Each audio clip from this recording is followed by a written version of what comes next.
This land, like a mirror, turns you inward, and you become a forest in a furtive lake. The dark pines of your mind reach downward. You dream in the green of your time.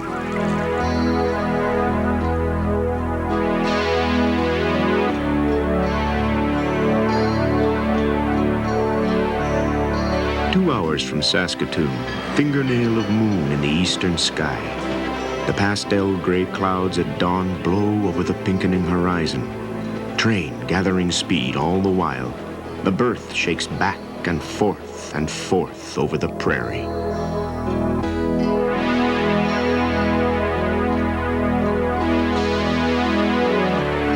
Lake now sized to match its continent. And after lake, lakes. Lakes like the plash of vanished saurians that fought across an empire of green turf. Lakes and forever lakes.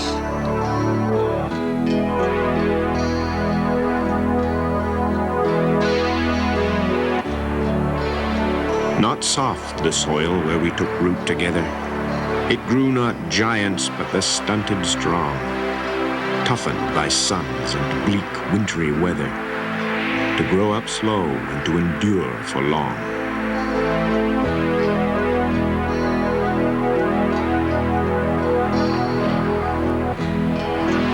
The wind, heavy from the land, irons the surf to a slosh on silver, damp sand. The sea's gray and crotcheted with ripples. But shadows, the backs of waves, lengthen and lapse in the dim haze, hinting of farther, rougher doings.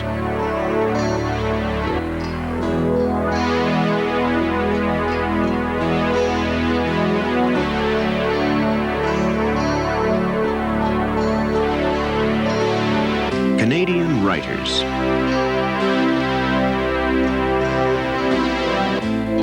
Enriched by their sense of past, of story, and of place.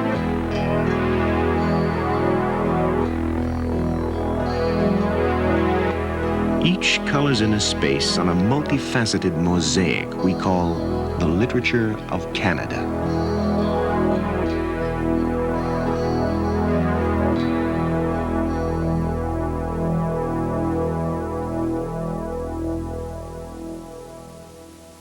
For many, the idea that literature comes from cultural tradition is the obvious, the inevitable.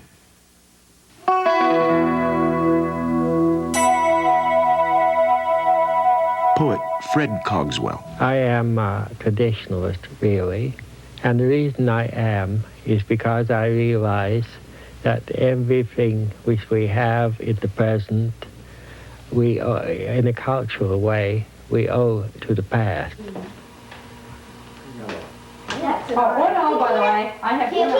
We are different, but in that particular difference, we utilize our past. We change as generation follows generation, like a kind of procession. Reverse. My turn. Yeah.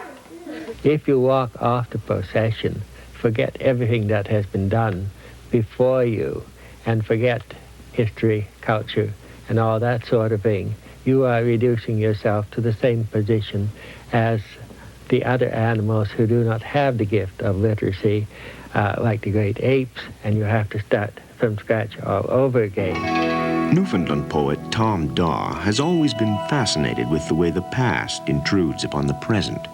I think the influences on my poetry have been, well, the oral tradition, the storytelling in the place where I grew up, the old ballads. I was a sponge, like I soaked up a lot of the stories they told. I've always been fascinated with mutability, this, you know, the way everything changes, and the way sometimes we, you know, seem so puny in the face of it all, you know, we're only dust.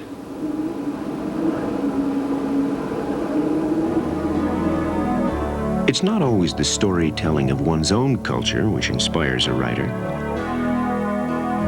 The oral tradition which permeates Anne Cameron's works is that of the West Coast native people.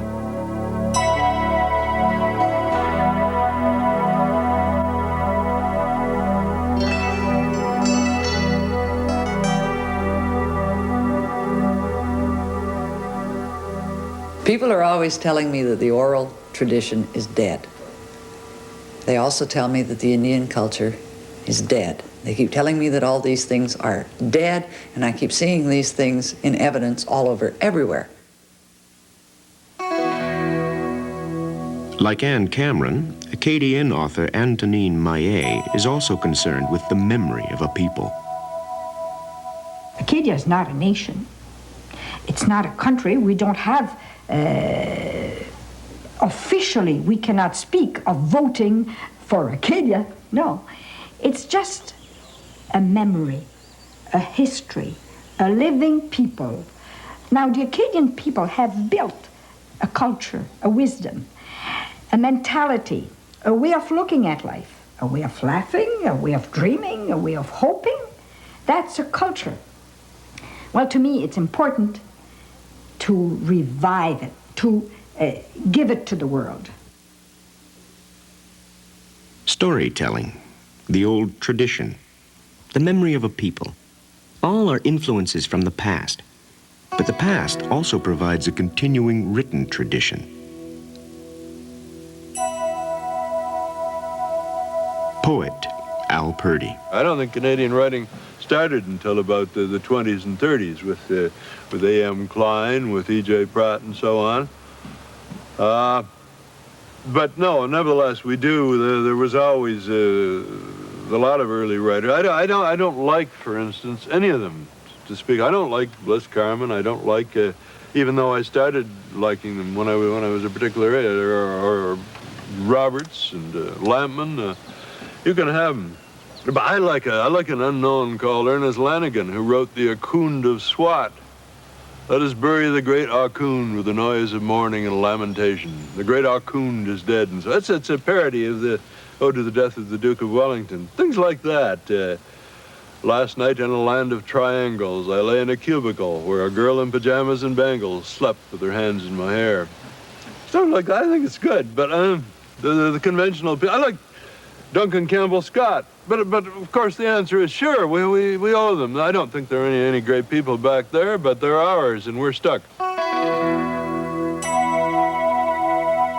Roch Carrier, novelist. I have a profound or deep depth to French-Canadian writers, because when I began to write English Canada was unknown to me, and I should tell you that I began speaking English when I was 30, and I began when my book were translated into English, and I was invited in universities, and I had to speak English. So I just learned on the stage. It was terrible, but at that time I did not know about Canada, so I didn't know about those, the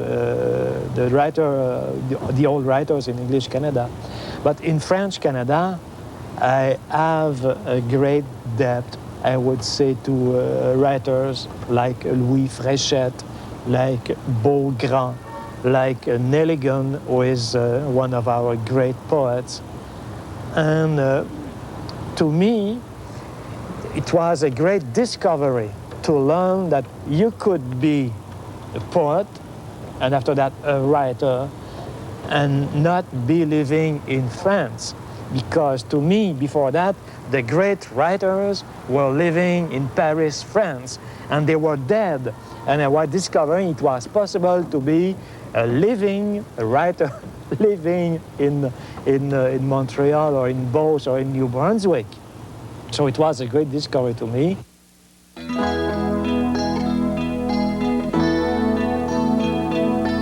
As well as being influenced by literature from the past, today's writers may also be affected by their contemporaries and by the writing community.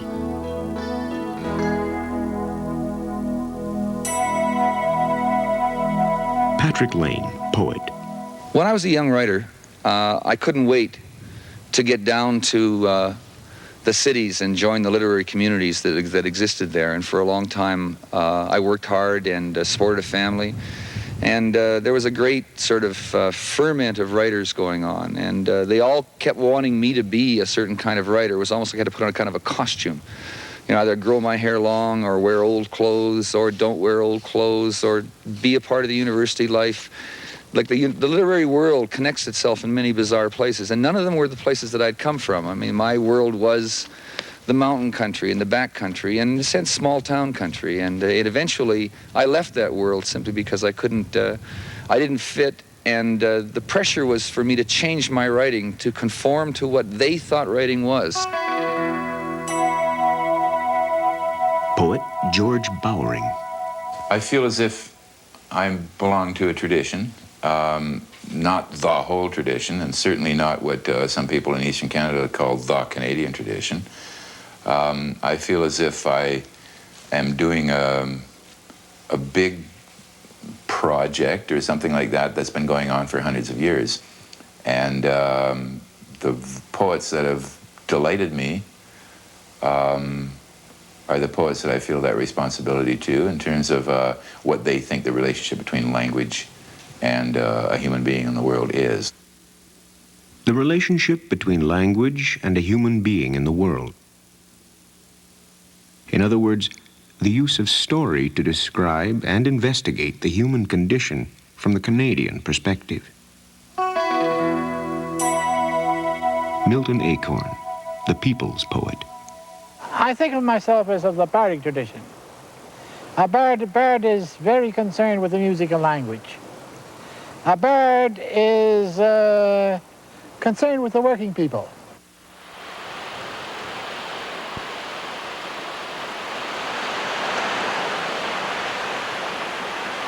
Life involves pain. And pain in particular for the writer, because he experiences not only his own anguish, but the anguish of others as well. Antonine Maillet. I would dream it better.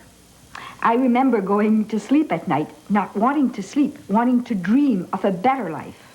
So I think that when I was dreaming of a better life, I was already some kind of a writer. The definition for me of a writer is to be able to tell a story, and to be able to tell it as a grown-up that still remembers the world as he saw it for the first time. Roch Carrier. Before me, they did not know, my family did not, except my mother, did not know how to write, did not know how to read. So I'm just arriving in the world. I am the first one to see, and it gives me something. Certainly, I am afraid of all that it's new, but at the same time, it's a great experience to be the first. I'm discovering the moon on the earth every moment. Once the writer feels this excitement of discovery, there comes the process of writing it down. Alice Munro, short story writer. There's a long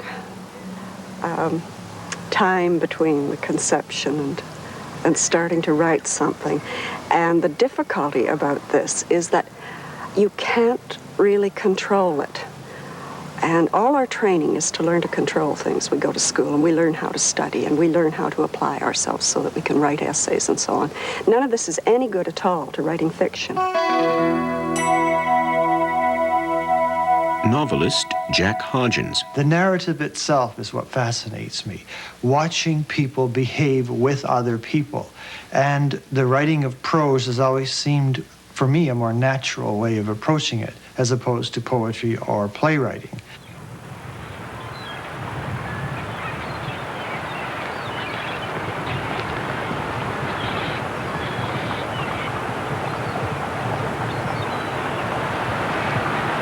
I'm a writer because I love to read. I love stories. I love the discoveries that I make while I'm writing. And because I love books. The writer's art is a product of all these loves. But more than that, it is the expression of a vital concern for the richness and diversity of life. Poet Irving Layton. All of art is a defiance of death. Man hates the notion that he is nothing but a puff of smoke. He is nothing but a whisper in a whirlwind, or if you want to be vulgar, a belch in a whirlwind. And he's forgotten.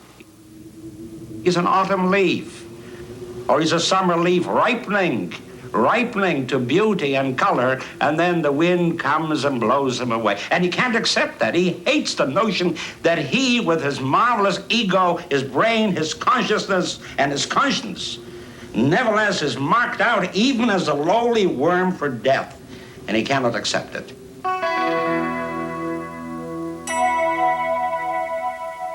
Gwendolyn McEwen, poet. Art should give us a means whereby we can transcend the ordinary, the sort of suffering that our lives entail, and that should offer us something beyond, and certainly something spiritual and something wonderful.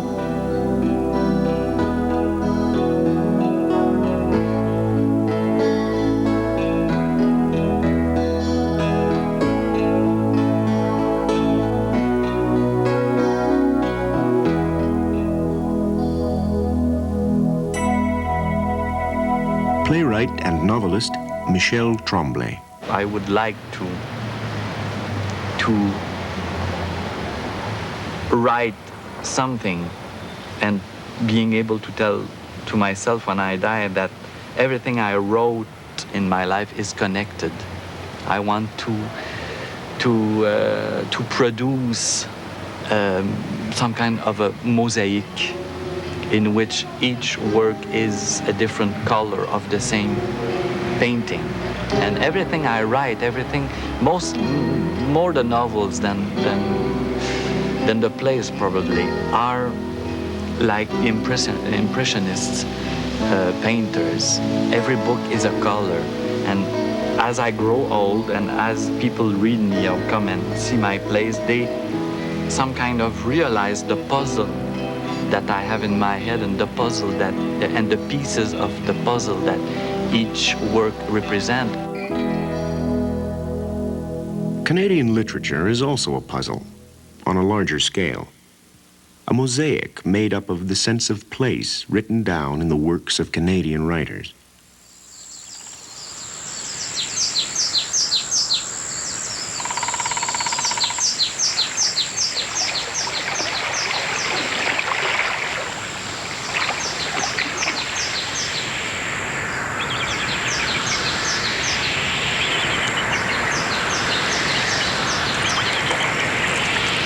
Patrick Lane.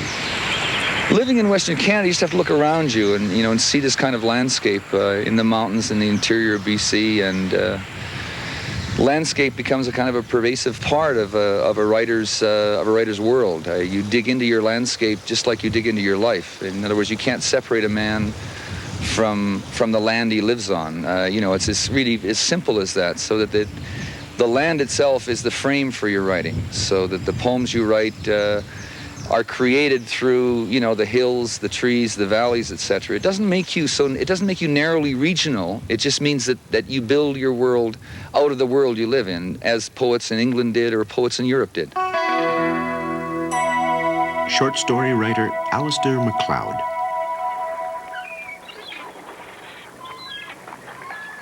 I write out of a specific locality, which is Cape Breton or certain areas of Cape Breton. But this does not mean that I, write only for the next door neighbor or anything like that. I think that if you do your region or your particular place very well, that what happens next is that it becomes universally understood.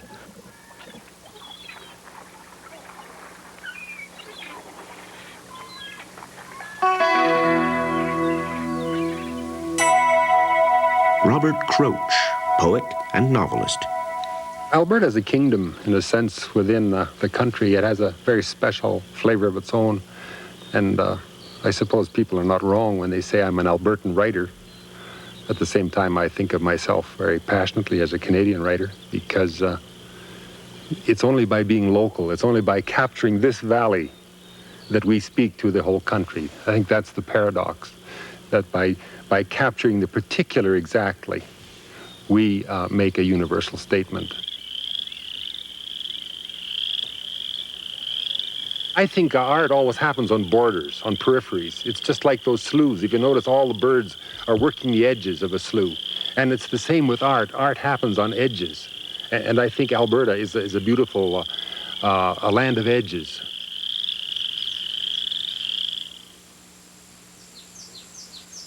Irving Layton.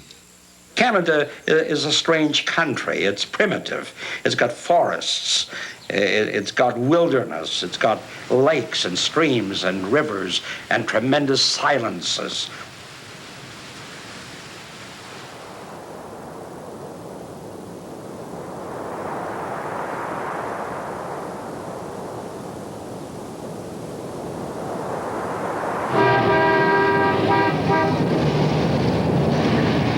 At the same time, you have cities like Montreal and Toronto and Winnipeg and Halifax. And Canada for me is caught right between the two opposites that have haunted my imagination.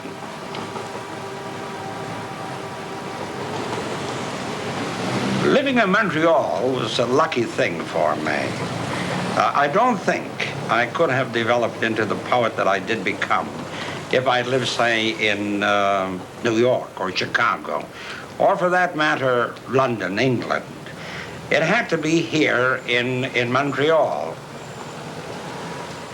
Roch Carrier. Living in Quebec has affected my writing by the kind of French we speak in Quebec. I think that my French, I can write, let's say, a French, but I can also write the way we speak French in Quebec. But even when I write French, I like to put something of the color of the French we have in Quebec, kind of savor, which is there. And it's important to me, it's part of my identity.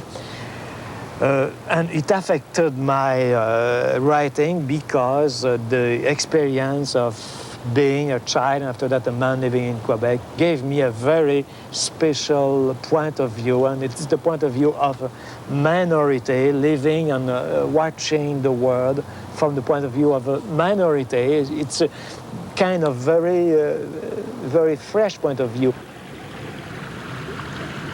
Al Purdy, now living in Ameliasburg, Ontario.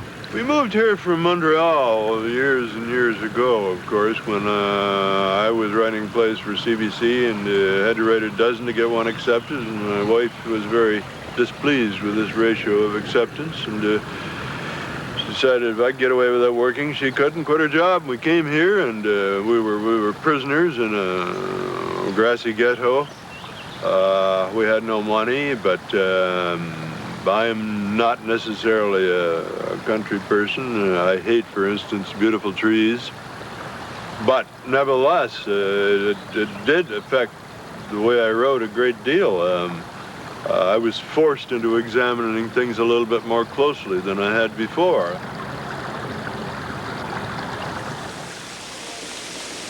Gwendolyn McEwen. Living in Toronto has certainly influenced my writing It's a marvelous city. It's many cities in one. You can walk anywhere in Toronto and suddenly you're in Portugal, you're in Rome, you're in Greece. And it was probably the international nature of this city, which very early on made me think in terms of countries outside of Canada. And Canada is a composite of countries, a mosaic.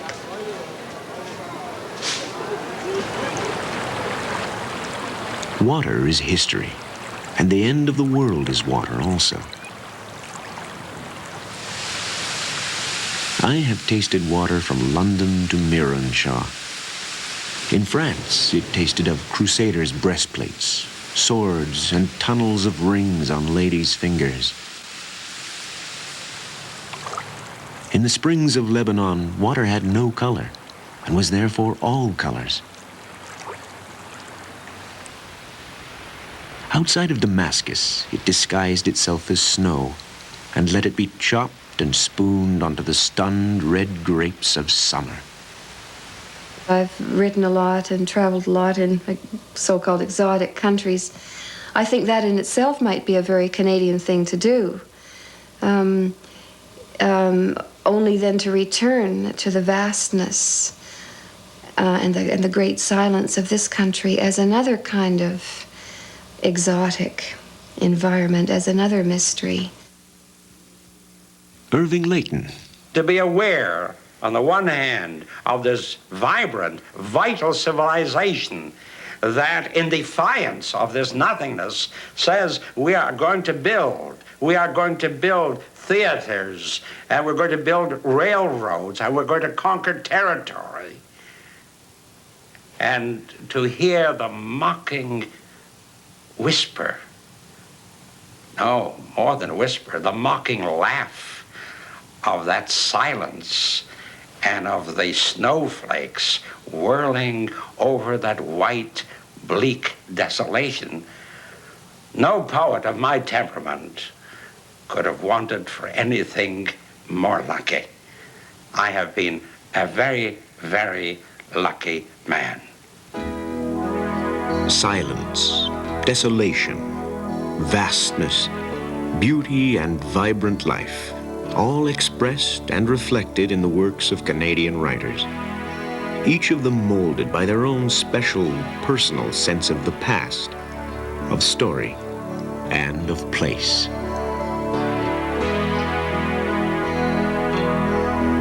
Explorer, you tell yourself, this is not what you came for, although it is good here and green. You had meant to move with a certain largeness. You had planned a heavy grace, an anguished dream. But the dark pines of your mind dip deeper, and you are sinking, sleeper in an elementary world. There is something down there, and you want it told.